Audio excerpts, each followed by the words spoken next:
position, let's hit the road. The sequel to the Hollywood blockbuster Godzilla Vs Kong is set to be filmed in Queensland. The project, which is the next instalment in the MonsterVerse franchise, will be shot in a range of locations across the state's southeast. It's expected to deliver an economic boost of more than $79 million and create more than 1,000 jobs. The Premier has labelled it a coup for the film industry.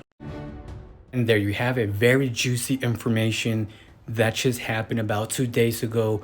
We finally actually have confirmation, including from Legendary, that a sequel to Godzilla vs Kong is happening. Now, for people confused, wondering, is this actually a sequel to Godzilla vs Kong? Is this a Kong movie standalone? Is this a Godzilla movie entirely alone? Well, the key word is sequel, meaning that yes, it is going to be a sequel to Godzilla vs Kong, which is sort of strange to me. They didn't really set it up for them to have another battle, but they did set up the ending to have possibly Mecha King Ghidorah.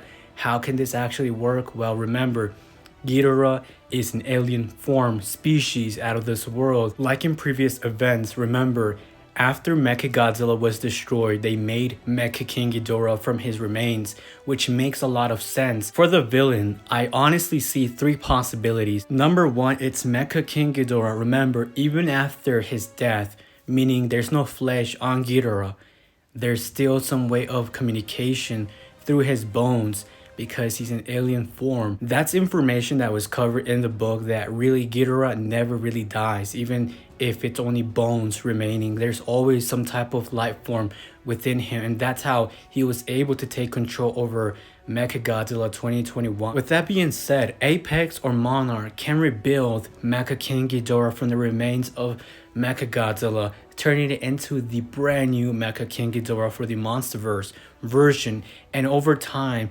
just like in Godzilla vs Kong, Ghidorah takes over. Remember, humans never learn from their mistakes. Time after time, we have seen this, and even Godzilla is trying to teach them a lesson. You can never defeat nature. No matter how much technology or power you put into something, it's undefeatable.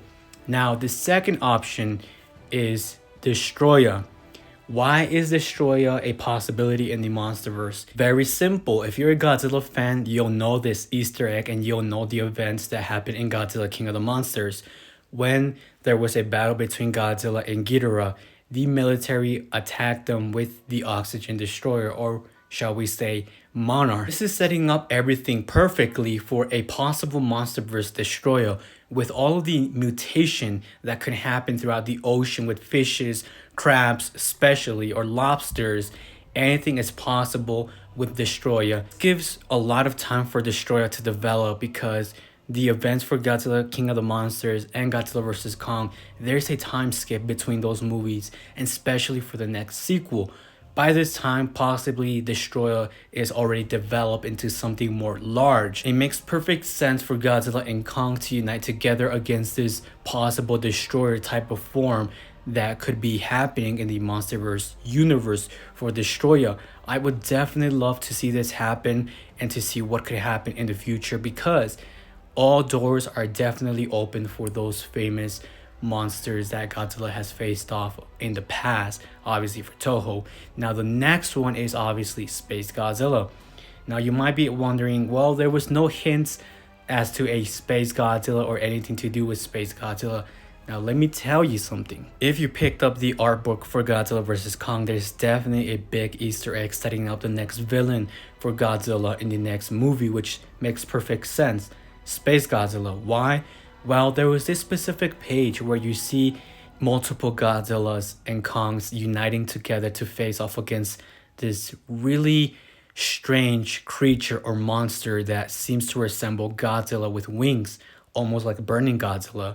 It's defined as something blue. You guys can see Kongs and then Godzilla. They're both fighting this arch enemy from the past. Now, why is this a big deal? Because what happens each time we see a Godzilla movie towards the end, there's always a Easter egg setting up the next villain, and the next villains are always portrayed in a cave-like painting, like we saw with Skull Island, with Rodan, Godzilla, Ghidorah, Mothra, and as we saw with Godzilla King of the Monsters, with obviously Godzilla and Kong. Now, this painting didn't make it into the final movie. It was just left in the art book as an Easter egg. Now, this obviously was never used, but it doesn't mean it can't be used for the near future. There's already potential for multiple big villains to return for the next sequel. It makes sense why it's called a sequel, why Godzilla and Kong have to unite against something much bigger. And those bigger monsters are obviously Mecha King Ghidorah, Destroyer, Space Godzilla. All of them in a way have been set up in the past. If you look very closely, it resembles very much Godzilla with wings. Now remember, they draw what they saw in the past to their best of their abilities. I'm talking about the people back then.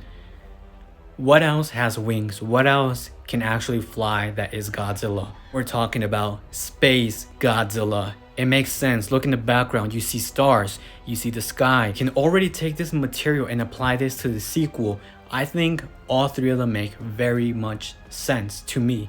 It's possible for people that are saying it's unrealistic. Remember, this is a movie. It's supposed to be unrealistic. Now, why is this very important? Because, for example, look at the cave paintings that we saw for Godzilla vs. Kong. We saw both of them facing off against each other. Same for Godzilla King of the Monsters. It makes sense. Now, for people wondering what exactly is happening with the Godzilla Apple TV series, I'll be giving you some more information. In case you did not know, it's not a sequel. It's not taking place in the present time or the future. It's actually going to be taking place between the events of Godzilla 2014 and Godzilla King of the Monsters, which means it's going to explore the past in a different way, in a different view, throughout the eyes of a different family that we didn't get to see in the movie versions. Now, this could obviously give us more details from different monsters, different views, things that were not explained in the past in a better way, and obviously set up maybe an Easter egg towards the end for the next big installment for a Godzilla vs. Kong movie, or a Godzilla and Kong against something even bigger. Now, if you're wondering, are we going to see this movie happening next year? I highly doubt it. Production takes some time.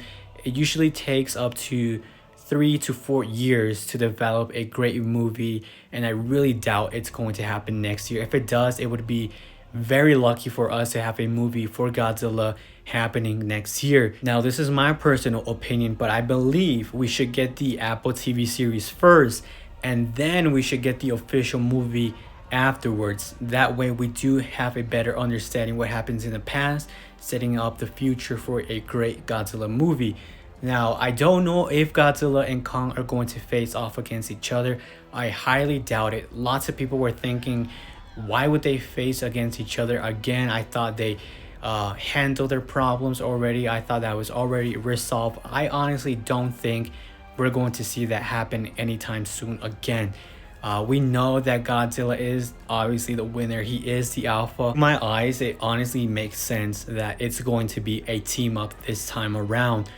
Godzilla vs. Kong was them facing off against each other, teaming up towards the end. But this one, I honestly believe it's going to be officially a team between Godzilla and Kong against something even bigger, as I mentioned. Let me know what you think. Are the three potentials that I mentioned in the video great examples for the future villain? Again, remember, it's Mecha King Ghidorah, Destroyer, and Space Godzilla. There's evidence for all three of them to be set up for a potential villain, or it could be totally something new. We never know. And I obviously am expecting brand new monsters, returning monsters for Godzilla, and even for Kong. We never know. We could obviously see the skull crawlers. Remember, the skull crawlers were sent out to a different base somewhere else. They are still alive, and they could potentially grow to be something bigger. We know that the underworld exists, aka the hollow earth.